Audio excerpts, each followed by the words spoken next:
de alguna manera piensa usted que no se dejó necesariamente la víbora chillando, pues le doy la bienvenida a otro maestro, el maestro Jesús Lemus, maestrazo Jesús Lemus, periodista independiente, escritor, autor del libro Jaque a Peña Nieto y su imperio de corrupción, su más reciente libro, y obviamente miembro de esta familia Sin Censura. Usted lo puede ver y escuchar conduciendo su espacio de 4 a 5 de la tarde en Sin Censura TV, Sin Censura Media, Sin Censura Presenta, todos los sábados. Maestro Lemus, ¿cómo te va? Te mando un abrazo. Te saludo con mucho gusto, mi querido Vicente. Siempre un placer y un gusto saludarte. Siempre ansioso de que llegue el jueves para poder platicar contigo y con esta nuestra audiencia de Sin Censura. A ver, me estoy preparando, me estoy frotando las manos porque el tema está sabroso. Dice Ildefonso Guajardo, el exsecretario de Economía de Peña Nieto, que es víctima de persecución política por haber sido vinculado en este proceso por presunto enriquecimiento ilícito. Ah, cabrón, ahora todos son perseguidos políticos, pero tú que acabas de escribir, acabas de publicar este libro, Jaque a Peña Nieto y su imperio de corrupción, me imagino que tienes mucho que aportar sobre este personaje y qué hay detrás de este personaje, querido Jesús, como parte del engranaje del imperio de corrupción de Peña Nieto. Sí, mi querido Vicente, bueno, pues hoy se dicen todos perseguidos, todos se dicen que están siendo acosados por el poder en turno, pero ¿cómo no se dijeron perseguidos cuando se estaban llenando precisamente los bolsillos con millones y millones de pesos? Pero ¿qué más evidencia que durante la administración de Enrique Peña Nieto, que quien verdaderamente gobernó fue la corrupción, con este caso del señor Ildefonso Guajardo? Ya son 3 los secretarios de Estado de ese gobierno los que son cuestionados oficialmente por la justicia.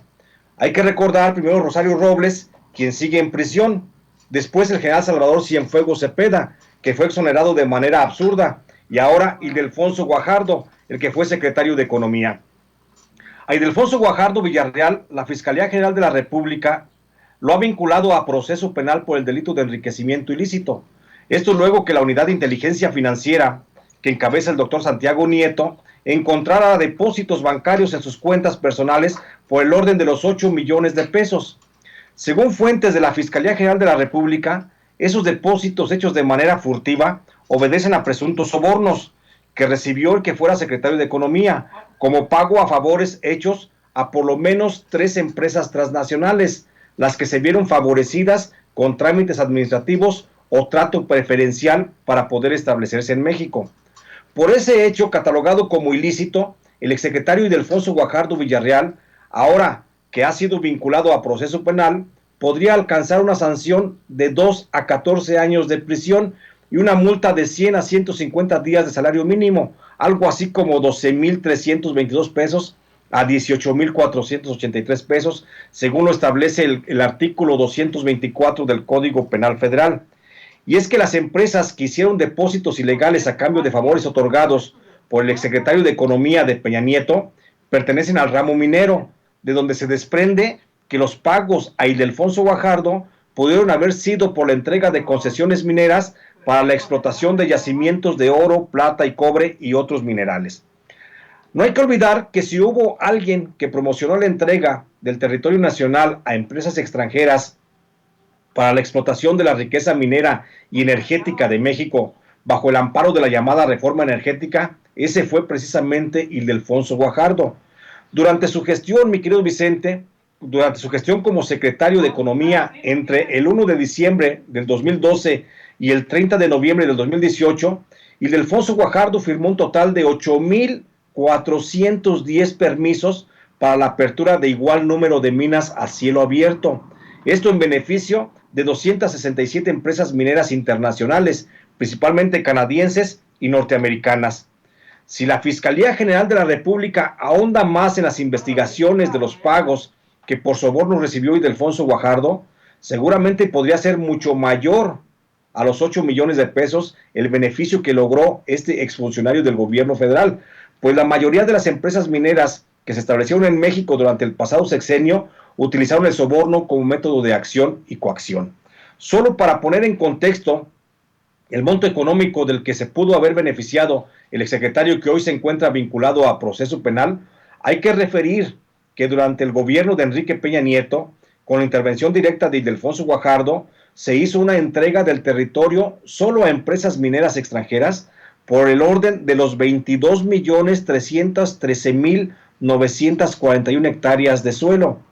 Esa superficie de suelo entregada a manos de particulares equivale a la que actualmente ocupa el estado de Chihuahua, que a su vez es 2 veces la superficie del suelo que en concesiones mineras entregó el gobierno de Felipe Calderón y 3 veces a la superficie que regaló en concesiones el gobierno de Vicente Fox.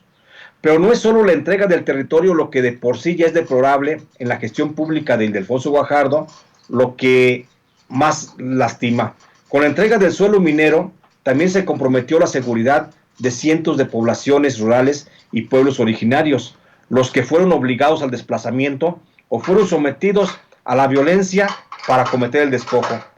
Al día de hoy, por la entrega del territorio minero a las firmas internacionales, existen, como si se tratara de una herencia de la gestión de Ildefonso Guajardo, un total de 1,488 conflictos con violencia en suelo mexicano, en donde pueblos rurales y comunidades originarias se oponen a la operación de los proyectos mineros.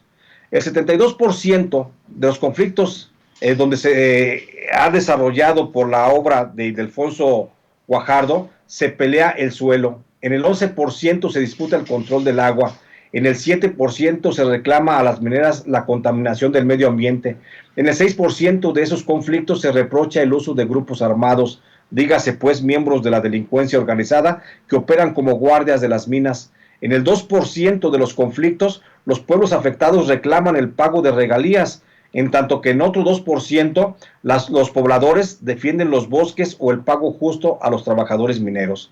Esos conflictos mineros heredados de la gestión de Ildefonso Guajardo han tenido un costo mucho mayor que los pagos de sobornos hoy expuestos. Han cobrado vidas y han trastocado la pacífica forma de vida de cientos de miles de habitantes de todo el territorio nacional. Al día de hoy, se estima que a causa de la expansión minera y como resultado de la disputa por el territorio, durante el periodo de Enrique Peña Nieto se registraron en México por lo menos 276 ejecuciones de opositores a las minas. Otros 126 defensores del territorio sufrieron desapariciones forzadas y más de 11,000 personas fueron desplazadas de sus lugares de origen. Las regiones que más repuntaron en minería durante el gobierno de Enrique Peña Nieto y en donde se presentaron con mayor incidencia los casos de asesinato de defensores del medio ambiente son principalmente en los estados del norte y centro del país, en donde destacan Baja California Sur, Sinaloa, Chihuahua, Coahuila, Durango, Nuevo León, Tamaulipas, Nayarit, San Luis Potosí, Zacatecas, Guanajuato, Querétaro, Estado de México y Morelos. En esas entidades, hoy se sabe, muchas de las mineras que pactaron con Ildefonso Guajardo también se aliaron con los cárteles de Sinaloa, de Juárez, de los Beltrán Leiva, La Línea, los Zetas, del Golfo y los Caballeros Templario, solo con la intención de neutralizar a los opositores a los proyectos económicos mineros. Por eso, mi querido Vicente, sería fundamental para el Plan Nacional de Combate a la Corrupción que abandera el presidente López Obrador, que la Fiscalía General de la República no se quede solo en el procesamiento penal en contra del exsecretario de Economía en razón del delito de enriquecimiento ilícito, sino que vaya a fondo e indague sobre la participación, al menos por omisión, que tuvo Ildefonso Falcones en los cientos de asesinatos de activistas defensores del territorio. Si eso se lleva a cabo, mi querido Vicente, seguramente estaremos viendo un proceso penal ejemplar en donde el hoy exsecretario de Economía pueda responder por todo lo que el daño que le causó a México. Este es mi reporte, mi querido Vicente. Maestro Jesús Lemus, para cerrar